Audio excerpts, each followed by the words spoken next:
अल्हम्दुलिल्लाहि रब्बिल आलमीन वल आक़िबतु लिल मुत्तक़ीन अस्सलातु वस्सलामु अलैका या रसूल अल्लाह। मेरे मोहतरम सामिईन व नाज़रीन, अस्सलामु अलैकुम व रहमतुल्लाहि व बरकातुहू। आज जो मेरा मौज़ू है वो है तख़लीक़े इंसान। कुरान पाक में इंसान का लफ्ज़ 65 मरतबा आया है। अल्लाह ताला ने इंसान के बारे में कुरान पाक में जगह जगह ज़िक्र फरमाया, इसकी कमज़ोरियों का भी ज़िक्र फरमाया। इंसान की तख़लीक़ का मकसद क्या है? क्या दुनिया में आकर सिर्फ़ खाना पीना, क्या सिर्फ़ ये मकसद है? ये काम तो जानवर भी करते हैं। इंसान का दुनिया में आने का मकसद क्या है? अल्लाह ताला ने इंसान को क्यों पैदा फरमाया?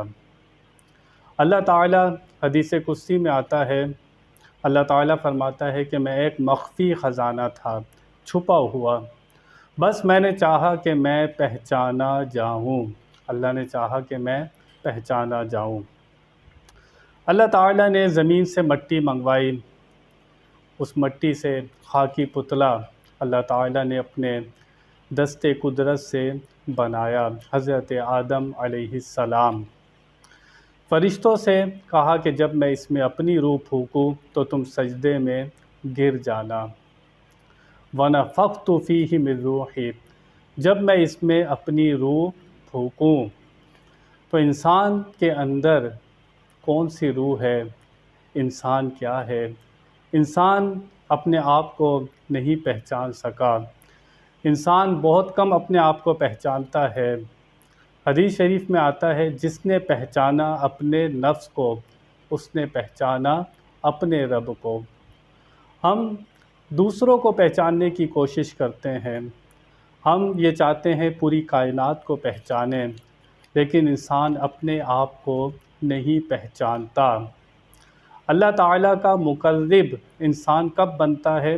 जब वो अपने आप को पहचान लेता है। मैं कौन हूँ? मैं दुनिया में क्यों आया था? मेरा आने का मकसद क्या था? जब इंसान ये बात पहचान लेता है तो फिर उसे ज़िंदगी गुजारने का मकसद समझ में आ जाता है।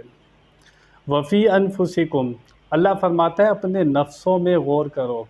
तुम अपने नफ्सों में गौर क्यों नहीं करते? वो फरमाता है मैं तुम्हारी शह रग से ज़्यादा करीब हूँ। हम अल्लाह ताला को ढूंढने के लिए मस्जिद में जाते हैं, कोई हज करने जाता है, उसकी तलाश में इंसान उसको ढूंढता रहता है। कभी आसमान पे नज़र करता है, कभी कहाँ नज़र करता है। अगर इंसान नज़र नहीं करता तो वह अपने अंदर नज़र नहीं करता, और जो शख्स गर्दन झुकाकर अपने मन में झांक लेता है वो अल्लाह ताला को तलाश कर लेता है, ढूंढ लेता है। ये गर्दन झुकाकर उसने अपने अंदर देखना है। सबसे पहले अपनी बुराइयों को ख़त्म करना है। रज़ाइल है, ये जितनी उसकी बुरी आदतें हैं, हसद है, तकब्बुर है, गीबत करता है, चुगली करता है, दूसरों को नीचा दिखाने की कोशिश करता है, अपने आप को ज़्यादा जानने वाला समझता है, तो सारी बुराइयों को निकाल कर अपने नफ्स की इस्लाह करनी है। जब बंदा अपनी इस्लाह कर लेता है, तवज्जो अपने ऊपर रखता है, अपने अमल को अच्छा करता है, अपने किरदार को अच्छा करता है, तो इंसान की तख़लीक़ का मकसद ही यही है कि वो अपने आप को पहचाने। अल्लाह कुरान में फ़रमाता है हमने जिन इंसान को पैदा किया अपनी इबादत के लिए, मकसद भी बता दिया, काम भी बता दिया। दुनिया में आने का मकसद ये था वो अल्लाह ताला को राज़ी करता और उससे राज़ी हो जाता। आइंदा बयान अगली नशिस्त में करूँगा। अल्लाह ताला से दुआ है कि जो कुछ सुना उस पर अमल करने की तौफ़ीक़ अता फ़रमाए। व आख़िरु दावाना अनिल हम्दुलिल्लाहि रब्बिल आलमीन।